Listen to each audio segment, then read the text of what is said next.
Hey everybody, welcome to another installment of Dog Witch, where we have a special guest with us today for all of you. My buddy here, Rugawd. He is known as the Dog Witch music composer. And as a special thank you to all the fans, we thought it would be a great time to have you all in the room as we chat with Rugawd today about a plethora of different questions from music, inspiration, his background, and just generally just fun stuff that has to go in with creating music, especially for Dog Witch. Rugod, how's it Hey, going? going well. Thank you. How about yourself? Good, man. Good. It's been an interesting journey to get here, to say the least. But I'm happy we're here. I'm excited to be here with you, and as a music fan myself, this is my home. This is where I get to just relax and just talk about something that I enjoy with you. So Yeah, likewise, likewise. I'm always happy to talk about music, man. Hell yeah. yeah. So the fans have been asking for a long time about just music from Dog Witch and the soundtrack, and it's something that comes up a lot in the Discord. It comes up practically almost every day at this point. Nice. And they keep asking us like, "Oh my God, who is this composer? Where did he come from?"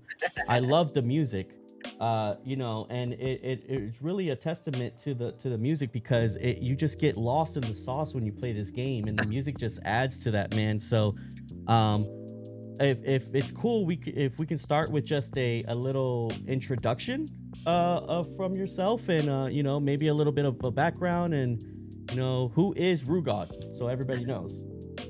Yeah.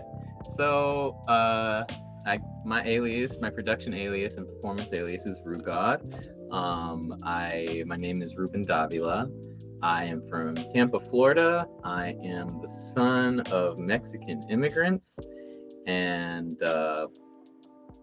man, I've been making music since I was like, I want to say like 10 or 11 is when I got my first bass. Um, Went to school for classical tuba and jazz. Somewhere along the way, ended up switching majors to math and physics, though. And I mean, I've just been a lifelong music fan. As far as production goes, I didn't start making music, like making my own music, at 26. I want to say 26, 25 is when I got like my first DAW and started like tinkering around. So, and I'm 35 now, so I've been at it for like 10 years now.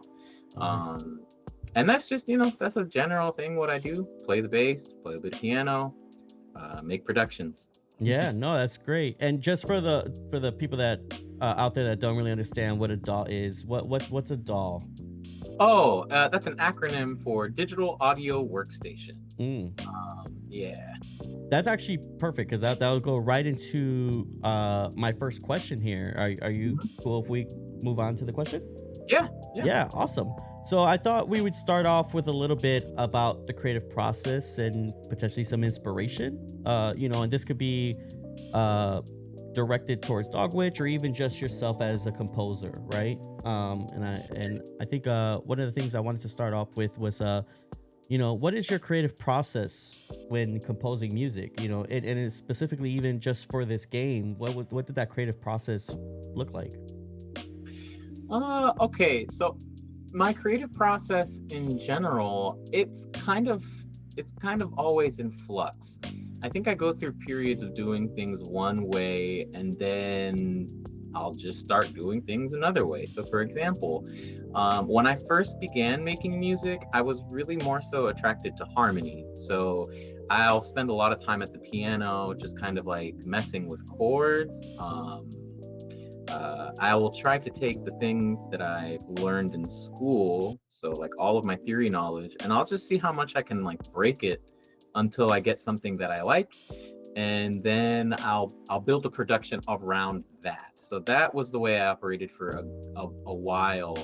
At some point, I started composing more from the bass than from the piano. I had sustained a wrist injury like a few years, like in 2020, right around the time about the pandemic, or maybe a little after that. Um, Either way, around that time, I got an injury which kind of limited my ability to play the piano as much, and the bass, actually, for that matter, too. Um, and I kind of had to start drawing everything into my DAW. So one of the great things about working in one of those music programs is that you can, if you can kind of hear it in your head, you can kind of click everything out on the computer. Right. And so again, so I started from harmony a lot of the time, either from the piano or the bass. And at some point, more recently, I've actually been more attracted to rhythm. So I want to say for like the past 3 or 4 years now, I usually start from the drums. Like that's the first thing that I do, or at least recently. Wow. Yeah, that's the first thing that I make nowadays. Occasionally, I'll go back to the old way of doing things, but because of the kind of music that I'm making now, it's a little bit more rhythm oriented. So I tend to kind of approach it that way. I've always been obsessed with the drums. Like, just the drums as an instrument itself is something that I've always like really, really enjoyed listening to. And so when I sit in front of my DAW, I'll either transcribe drummers that I really, really like, or I'll just try to make something similar to what I'm hearing. And that's, that kind of sets things into motion, and then I'll build around that. So chords follow, melodies, usually a bass line. But again, it just really depends. It just depends on what kind of mood I'm in and what I'm doing. Yeah. So what inspires your work? Like when, for example, like for Dog Witch, when you were looking at Dog Witch, was it the visuals of Dog Witch? Was it the quirkiness of just the art style? And to add on to that, when you were in there, was it the fights or the mood that it was setting that really inspired the feel for the jazzy, I would say jazzy feel, right? This is almost like a jazz soundtrack. How did you come to that, right? Like you looked at it and you're like, there's a wizard, there's a dog, jazz. Well, okay, so when I was first contacted to work on this project, Andy sent me a bunch of screenshots of some of the in-game play. So some of the first visuals that I saw were of that forest area. And I think he sent me like the little alligator guy, the alligator king. He sent me some screenshots of the desert area. I do distinctly remember seeing the milk vending machine. Yes. And at the time, he was still working on the mountain area, so he didn't have a lot of the artwork for that area, but he had references that he sent. And he sent these like pictures of these kind of creepy looking characters from a movie. I don't even remember what movie, but they were very visually striking, and I think that informed a lot of my harmonic decisions in Dog Witch. And I remember just looking at the pictures and just trying to create something that sounded like what I was looking at. As far as the jazz influence, man, that I'm actually very happy to hear that. It wasn't a conscious decision. I am just I love jazz. I've loved jazz since very, very young. And I think that's just part of my education. So when I got into music and I got into my school's music program, they had a jazz band. So, and our jazz band director was just very, very involved in our musical lives. So when I was in 6th grade, if we were in the jazz band, if we had an iPod, he would collect our iPods and put his entire jazz library on there. So I've been listening to this music since very young, and it's something that I've kind of always emulated. something else that really comes out in my music is there is this classical influence, because I have also been listening to classical music my whole life. I thought I was going to be a classical musician. Wow. And there's a period of composers called the Impressionists from like I want to say like the early 1920s up until maybe like the 1940s. It's debatable, but that's the era of composer that lived that like really speaks to me harmonically. Yeah. And there's a lot of overlap in their harmonic language with jazz. And so I can't even say that it's conscious. When I sit in front of a piano, those kinds of harmonies are the things that really just come out of me. Because that's what I really, really like. Yeah. And so I think that's just that combined with my love of hip hop and jazz, I think meshing those together really does contribute to that jazzy sound. Now, it's funny because when I first sent Andrew a couple of drafts, the direction that I went in initially was more of like house and jungle. Like, really? I remember, yeah, wow, yeah. So then that's when I pivoted to more of like the slower tempos, more of the hip hop stuff. I tried to keep things below like 110 BPM, you know. Okay. Just so that it'd be a little bit more relaxed. I kind of tend to think of myself as a maximalist when I compose. I like a lot of stuff. For me, I don't think I get overstimulated by music. Like the more the better. Yeah. And so for this one, it was kind of a challenge to kind of like restrain myself from having so many things going on. But I think it brought out a creativity in me that I don't usually care to engage with. So this actually is a great question to follow up on that. Then I'm so glad that I wrote this down because this is awesome. Do you ever include musical Easter eggs or like hidden motifs in your scores? Yes, I'm so glad you asked that. So I tried to do that with some of the music. Whenever that jungle track comes out, if you listen to the chords for that one, it's the same chords as one of the forest area tracks, just sped up, you know.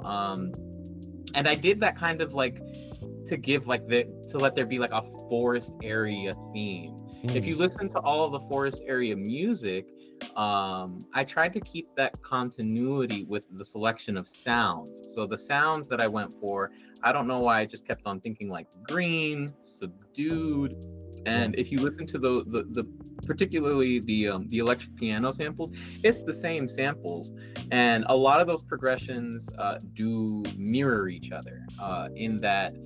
And I now I'm gonna get into a little bit of like the technical music theory. It's a lot of just direct modulation. It's a lot of just, oh, I really like this minor 9 chord, and now it'll progress to something that is a 4th below or a 5th above. And I try to stay in that realm. Even there's a track in there called Thunder Chords. I really like Thundercat. And yeah, in case it wasn't obvious, Thundercat is like he's probably my greatest inspiration, I would say. Nice. I love that man's music. Been listening to him for a very long time, and in that track, I try to kind of follow his harmonic language, and it's a lot of the same kind of stuff. It's just, you know, minor 9 chords and major 7 chords all moved around. Occasionally there will be like a resolution, so I'll land on like a dominant chord just to kind of smooth things out. But I tend to live in that area. But as far as like super intentional Easter eggs, I think the only one that I can really pinpoint is that the relationship with that jungle track and one of those forest tracks. And I think I did try to use some of those melodies throughout the other tracks. So. Okay. This is actually an interesting one. Is there a particular track of yours that you're especially proud of? And if so, what's the story behind it?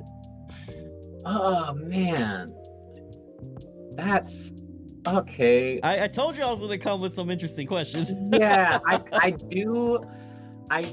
there's a few tracks on there actually that I'm like particularly proud of. There was one on there, it's one of the mountain area tracks, and it's I'm particularly proud of it because I really try. There's a pianist named Bill Evans. I really enjoy his music. If you talk to any people in jazz circles, his name comes up a lot, and to the point where it's almost kind of like annoying, you know. But man, the guy's music is incredible, and I consume a lot of his music. I listen to a lot of it. And there's one track in there where I really try to like embody his free progressions, his more explorative progressions. And I think I did a pretty good job. Nice. You know, so if there's any listeners out there who are familiar with Bill Evans, I wonder if you can find that track. That's something that I did intentionally. I think Thundercat does a lot of the same kind of thing too, especially if you listen to a song like Tron Song. Yep. Or what is that last track on Golden Age of Apocalypse? One, it moved, the chords, they just kind of go wherever they want. There's no like key center at all. And I really like that. So I'm very proud of that one. The other one that I am particularly proud of is it's the very first song that plays, at least whenever I open up the demo. It's the very first track that plays when you start gameplay.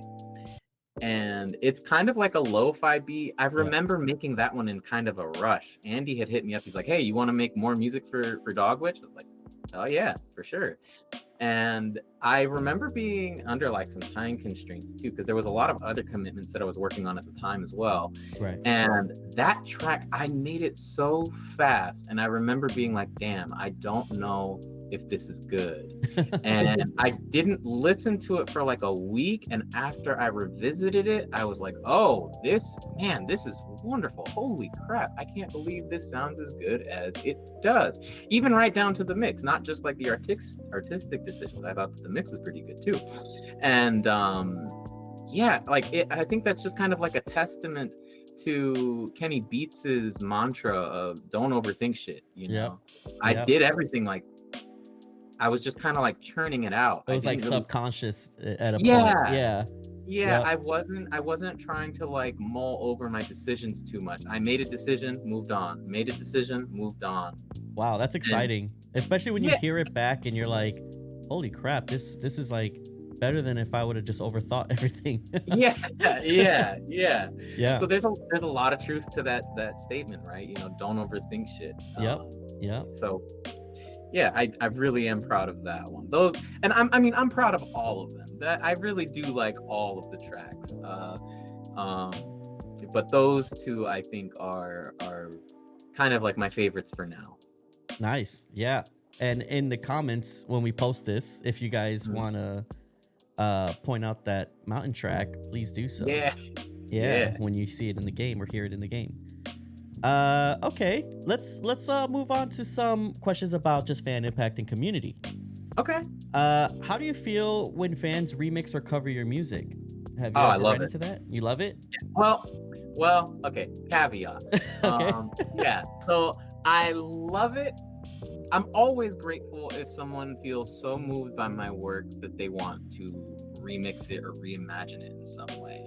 Okay. And any time that happens, even if I'm not particularly a fan of whatever has been done, I can at least appreciate that this person felt moved enough to do something with it. That to me I think that's kind of how music lives. It's I kind of believe that everything is a remix of what came before. And you see that pattern throughout all of at least Western music, right? Yep. So that's something that everything is always like referencing something from the past. And even if you cannot find the references, it's usually because you are not aware of whatever references. That's one of the reasons I really love Thundercat's music, is that it's incredibly referential to so many things. Like there's references to like prog rock, there's references to jazz, there's references to metal, to hip hop, to funk. Like everything is in his music. Right. Now, when people remix my music, yeah, I've heard some remixes of things that I've done in the past or covers of what I've done in the past, and I've just been like, oh my God, that's amazing. I don't think I would have interpreted my music that way. But it's great. And there are some times that I'll get stuff that I'm just like, oh, I Yeah. didn't really like that, but it's cool. I'm glad that you did it. I'm happy you like it. Yes, exactly. I don't really like to yuck anyone's yum because I Yeah. know there's somebody out there who probably hates everything that I do, and that's fine. Right.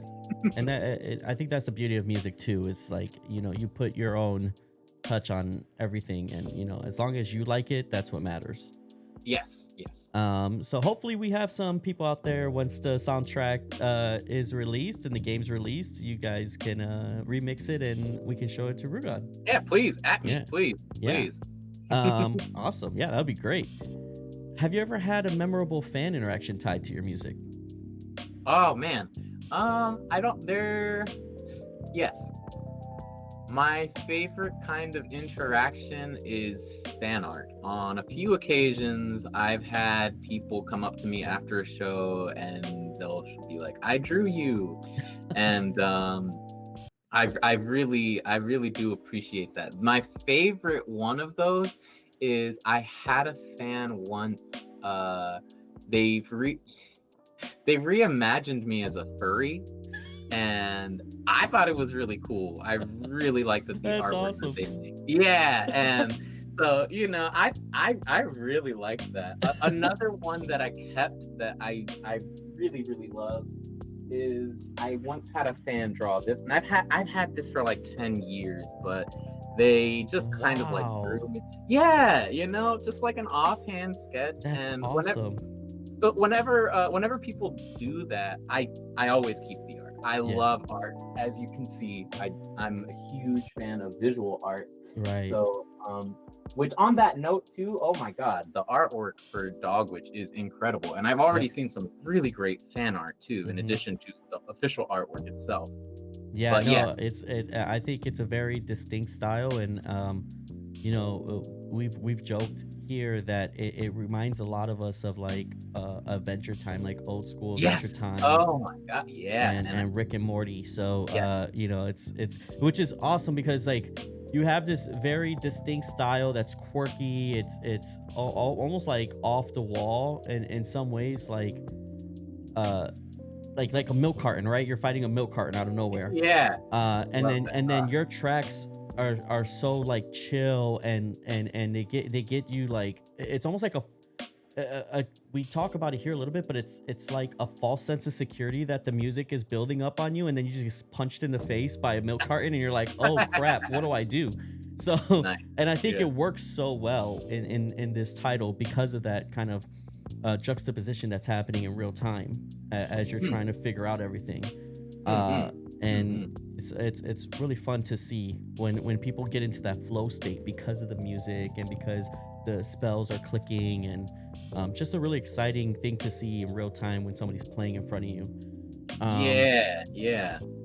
So this is a question that I typically ask music fans whenever I'm talking with them.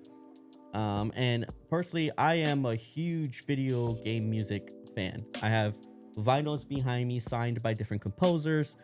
Hopefully I get one from you eventually. Hey, yeah. And this is some a topic that's very true to my heart, but do you think video game music gets the recognition it deserves compared to other media? I think there's an audience for video game music, and I will say this. I think that it has a very robust fan base, and most of the people that I work with and that I know who are in music have an appreciation for video game music. And I think, again, that's just the circles that I run. Right. So in short, yes, I do think it gets the appreciation that it deserves, and as much as it can. I don't think any music that has like a niche audience will. I don't think many of those kinds of like more challenging musics make it into the mainstream for that very reason. It's very specified and it can be challenging to listen to, you know. Right. Jazz is not mainstream, it's a challenging music. Classical music can be challenging to listen to. And I think for some people, video game music, and when you say video game music too, like that runs the whole gamut of a whole bunch of different genres. Exactly. Like, Yes. you know, so when I was Yep. growing up, I used to passively listen to a lot of like the Silent Hill soundtracks. And a lot of that wasn't even my own choice, you know. Right. My sisters loved Silent Hill, and so they would constantly listen to those OSTs, and I would just be listening to it because they were, you know. Yep. And that is completely different from Final Fantasy, Yep. you know, which for me, that's like man, that's some of my favorite video game music. Is the Final Fantasy music is incredible. Nobuo Matsue is like, man, yeah, to me, he's right up there with a lot of like the Impressions composers that I was mentioning earlier. Like, I feel like a lot of what he does is in that style, so I gravitate towards it. And then you have like Jet Set Radio, you know. yeah. You know, and I love Jet Set Radio. One of the most impactful soundtracks on me as a musician was the Tony Hawk Pro Skater Underground soundtrack. Man, there's a lot of hip hop on there that I had never heard, and that soundtrack opened me up to a lot of like underground hip hop that I just was not aware of. I remember the old EA Sports games would have commercial artists, but then they would just have like these deep cuts that you're just like, who is this? And then you just find out their album and their name. That's actually a funny reference of that. Speaking of hip hop, was I remember playing Need for Speed Hot Pursuit like way back when. And I was just gonna mention that game. Yeah. And there was a track from Lupe Fiasco on there. Never heard of Lupe, and he's like one of my most favorite hip hop artists to this day because I found him through an EA game. I think it's the more the music starts to evolve in the video game space, I do see that. I think the recognition is starting to become more apparent. I think that the audience is starting to grow, and the appreciation is definitely starting to come to the forefront for a lot of these artists. So much so, like, I know it's not video game related, it's more so K-pop right now, but like K-pop Demon Hunter, right? It's that's a very relevant thing that's happening right now, and that's what Billboard Top 100, right? So I think you're right in that. Yeah, for sure. It's so funny. I know every song from that movie because my girlfriend, I think we watch it like almost every day. The music's insane. It's you know, it's really good. But man, I think a big part of why it's becoming more appreciated too is that as we age, more and more of us are gamers, you know. So much of our generation grew up playing video games. So I think that, you know, naturally that's just part of it, you know. Also, like, I think what video game music is, that's a comment I used to get early on in my career, is I would play my music for people and they'd be like, oh, this sounds like video game music. This sounds like video game music. And that was always such a strange comment to me, because I would always be like, well, you know, that could mean anything. You mean like, exactly. You mean like 8-bit music? You mean like Mario Kart? Do you mean like EA games? Like, there's a whole bunch of stuff that falls in that umbrella.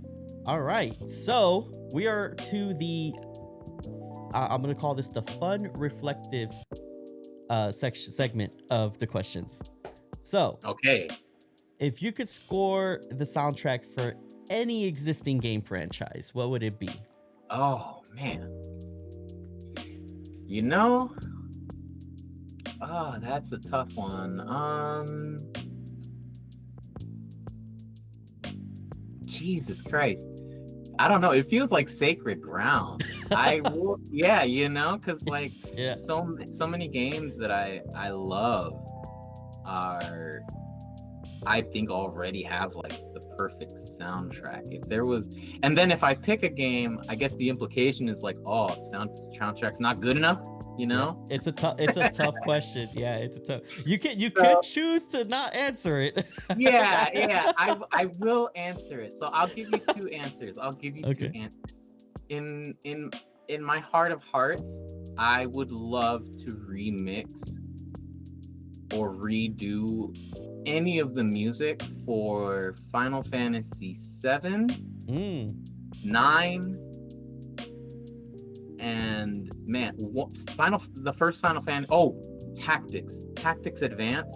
Man, I'd love to do like an alternative soundtrack for that. I used to play that game obsessively. Yeah. Like I've done, and the great thing about Tactics, it's one of those games where like you can play it a million different times and not get bored of it. Because at least for me, I just always try to see how many of the jobs I can get.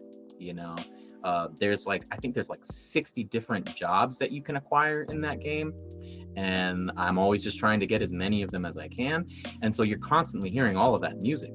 Right. And yeah, I would like to redo that music. And then the other game that I wouldn't mind doing, I would honestly maybe not make the music from scratch, but I'd love to be the musical director for like a Tony Hawk's Pro Skater. Nice. That would be Yeah, fun. so because that in that case, I would just be curating the music that I already like. Yeah, exactly. You're just like digging through the crates. You're like, all right, Exactly. what are we Yes. pulling out? Yeah. Okay. So we have two more questions, and then we're gonna get to this nice little game that I have planned for us. Okay. Cool. So, first, okay. So let's ask this one first. So, if you could give your younger self one piece of advice about pursuing a career in game music, what would it be? And before you answer that, the reason why I put this question on here is because it comes up a lot in talks about video game music and just like how, you know, where do you start? You know, I'm a fan of this music. It's so inspirational to me. It's so what would you give your younger self advice in that realm? I would say pick an instrument and just practice. That's one. Specifically for me, so this is me talking to my younger self. I would say pick an instrument and just find a good teacher and practice every day. Just get as technically good as you can on whatever instrument is calling your heart. Secondly, get your hands on music production software immediately and just start making music, you know. I think that's something that is that technology is much more accessible now than it once was, you know. If I had like, I don't know if you've ever heard of the Koala app. So if there's any young aspiring producers out there, it's like $5.99 on the App Store. To me, it's just as good as an SP404, which is music programming hardware. One of these guys. It's like one of these guys on your phone. It's cheap, and I've seen people perform with it. I've seen people make incredible music with it. So just whatever technology is available to you, get your hands on it and just start making it. And I think that's good advice for anyone getting into music, period. Because if you can get people, like if you're trying to make video game music, all you need is something to make that music on and some kind of technical ability, whether it be formal instruction or just you listening and trying to repeat back what you're hearing. But yeah, just start making music, practice an instrument. Nice. And then yeah, whatever you like to do, go in that direction. Awesome. Great advice. And one you said from earlier, don't overthink shit. Yeah. Yeah. Little callback. Okay, so all right, Rugawd, you ready? Yes. For this game. Okay, so this is a nice little game I call this or that with a dog witch hat. Okay. We don't have a hat in front of us. That's just the name I came up with. Gotcha. but we're gonna use that. So basically, Sounds good. I am going to rifle off these questions, and it's a this or that. You have to pick one or the other. All Okay. right. First one that comes to mind. I have a timer here. I'm just gonna click the timer, and we're just gonna go. Okay. Okay. At the end, we also have a small little segment with about 5 questions that is going to be you just adding in the first thing that comes to mind when I say this sentence. Okay. Okay. Sounds good. Sounds good. We're gonna do this in like 45 seconds. So just whatever comes out first. Ready? Okay. Okay. Here we go. 3, 2, 1. Digital or analog? Analog. Orchestral or synthwave? Orchestral. Boss battle theme or exploration theme? Exploration theme. Night owl or early bird? Early bird. Minor key or major key? Minor key. Loopable track or cinematic one-off? Cinematic one-off.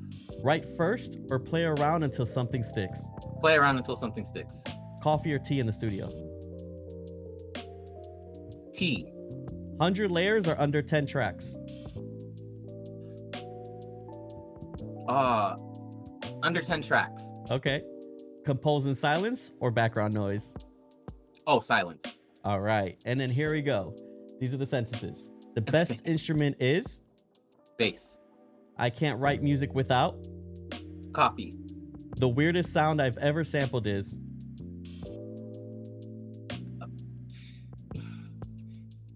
A TikTok video, an inappropriate TikTok video. Okay. Yeah. I wish more games would? Not be so buggy. Amen. When I need inspiration, I listen to Thundercat. Awesome. Thank you so much, Rugawd. I appreciate it, man. That One was of those amazing. contradicted the other because I said the best. You said tea and then you said coffee. I don't like that I drink so much coffee, so I'm trying to encourage myself to drink more tea. So that's like my effort to, reinforce that within myself. Yep, But yeah, yep. I'm an avid coffee drinker. I do recognize that. So before we wrap up here, there was something that we were going to announce at the end of this. But before we get into that, Rugawd, where can we find more information about you? What are your social links? Where can I download your music? Where can I purchase your music? Let's just kind of round this out with just stuff about Rugawd. So you can find me across all social platforms under Rugawd Music with a K, not a C. So Rugawd Musik. And you can find me on, I think, most streaming platforms under the name Rugawd, Rugawd. And if you actually want to purchase my music, you can find me on Bandcamp at the same under the same alias. Awesome. And I believe you had saved an announcement for the end of this. Do you want to share what is coming for the fans? Yeah, so at some point we will release the OST for this. Not sure when the date will be, but that will be available for purchase at some point in the future. And I believe we may have something else very, very soon for you guys. Yes. Keep an eye on the Discord, everyone. We will be putting links there for you, and the announcement will come soon to follow. Rugawd, I appreciate you taking the time out of your busy day and schedule to join us to share this moment with music fans, gaming, video game music fans, Dogwitch fans, and just everybody that has appreciated your music. I know they're gonna really appreciate this segment, and I'm happy that the world is gonna be able to see more of Rugawd and what you have to offer. So just thank you again for coming through. Just a reminder to everybody here, Dogwitch is available to wishlist now, will be available soon for purchase, where you can see all the music in its entirety once the game releases, and you can find the mountain track that Rugawd has mentioned as one of his most particularly favorite tracks on the soundtrack. Rugawd, any parting words before we wrap up here? Well, I think firstly, just thank you so much for having me. This whole experience, working on this soundtrack, talking with you, talking with Andy, it has been a really lovely experience. So, thank you for having me on the stream. Thank you to Andy for tapping me on the shoulder to do this. And thank you to everybody who is playing the game. It's quite encouraging to see how many people really enjoy this labor of love. So, Yeah. thank you. Yeah. Thank you. Appreciate it. Thank you so much, guys. And we'll be back soon with more. Have a great day. See you guys.